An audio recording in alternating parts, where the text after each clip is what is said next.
Salam, selamat pagi. Jumpa lagi bersama saya Pendeta Samuel Pandi SP. Pagi ini ada kebenaran firman Tuhan yang hendak saya bagikan.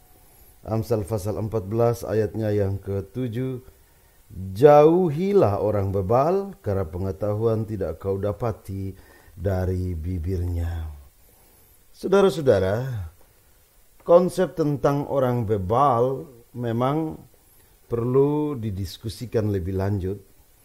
Tetapi Alkitab secara sadar mengatakan kepada kita, misalnya kita membandingkan dengan Mazmur pasal 14 ayat 1, Mazmur 53 ayat 1, disebutkan bahwa orang bebal adalah orang yang tidak mengakui Allah, tidak mengenal Allah. Orang yang tidak mampu melihat keberadaan Allah, karya Allah di tengah-tengah dunia ini. Padahal saudara, Mazmur pasal 19 ayat 1 mengingatkan kita bahwa langit menceritakan kemuliaan Allah. Ada karya-karya Allah yang harus saya dan saudara renungkan, bahwa segala sesuatu yang terjadi di bumi ini bukan terjadi dengan kebetulan. Ada karya Allah, ada buah tangan Allah yang ikut menentukan keberadaan segala sesuatu. Saudara-saudara, kita tidak tahu apa kriteria orang bebal. Sebab bisa jadi juga ada orang yang mengakui Allah, tetapi mereka tidak memberi hati kepada Allah. Mereka tidak sungguh-sungguh untuk percaya kepada Allah. Bisa juga kata bebal atau kelompok orang-orang bebal telah mengalami transformasi. Bebal bukan saja dalam pengetahuan, dalam pikiran, tetapi bebal juga di dalam hati, bebal di dalam kata-kata, bebal di dalam sikap kehidupan, di mana Tuhan bukan menjadi yang utama dan pusat dari seluruh gerakan karya kehidupannya. Tuhan Yesus, saudara-saudara, mengajari kita untuk tidak boleh menjauhi orang bebal. Ia mendekati dengan ahli Taurat dan orang Farisi yang nyata-nyata dia sebut sebagai orang munafik. Nikodemus dalam Yohanes pasal 3 ayat 21 dia dekati. Dia bercakap-cakap memberitakan kebenaran.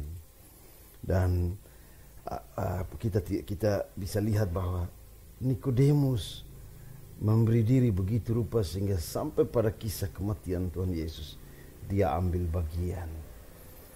Tetapi saudara, memang yang menjengkelkan dari orang-orang bebal adalah seluruh keberadaan hidup mereka itu tidak sama sekali mencerminkan keberadaan Tuhan di dalam sikap hidupnya. Karena itu dengan tegas firman Tuhan katakan, ada waktunya bagi kita untuk memisahkan diri. Ada waktunya, jauhilah. Jangan mendekatkan diri kepada orang bebal. Sebab mulut mereka curang, pikiran mereka menyesatkan, sikap mereka menjengkelkan. Saudara, sikap menjauhi bukan berarti kita memutuskan relasi. Sebab menjauhi yang dimaksud adalah jangan mengikuti dan mendengar perkataan mereka. Perkataan mereka biarkanlah itu diucapkan oleh bibir mulut mereka. Saudara harus punya standar sendiri dalam hidup ini. Saudara harus menjadi orang-orang yang berbeda. Saudara harus menjadi orang-orang yang tidak memberi hati untuk dikuasai oleh sikap-sikap kejahatan seperti itu. Pengetahuan tidak pernah kau dapat dari bibirnya. Orang bebal itu meremehkan banyak hal.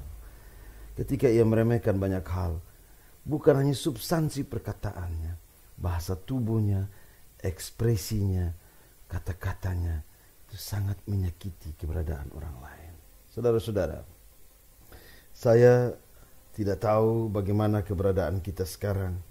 Apakah kita mau mendengarkan orang-orang para pembual yang bercerita dengan kebohongan, mereka yang berkata-kata dengan indah, licin, mereka yang berkata-kata seperti minyak, tetapi di dalam perkataan mereka terkandung sikap hidup yang pahit. Apakah kita benar-benar memiliki saringan yang kuat terhadap itu? Saudara, pikirkanlah. Untuk apa engkau membuang waktu sia-sia hanya untuk mendengar sesuatu yang tidak penting, yang membohongi engkau, sesuatu yang tidak berangkat dari fakta kehidupan.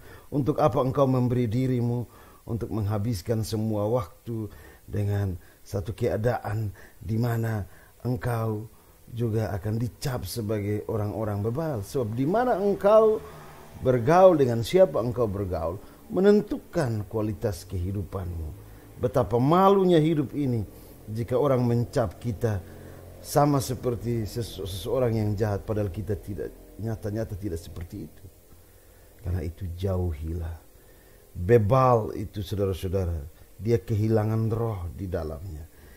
1 Korintus pasal 14 berkata, ayat 4 berkata, siapa yang berkata-kata dengan bahasa roh, ia membangun dirinya sendiri. Saudara mengerti bahwa orang-orang bebal itu tidak ada roh di situ. Yang ada itu hanya kemunafikan dan kebohongan luar biasa. Padahal perkataan kita harusnya membangun.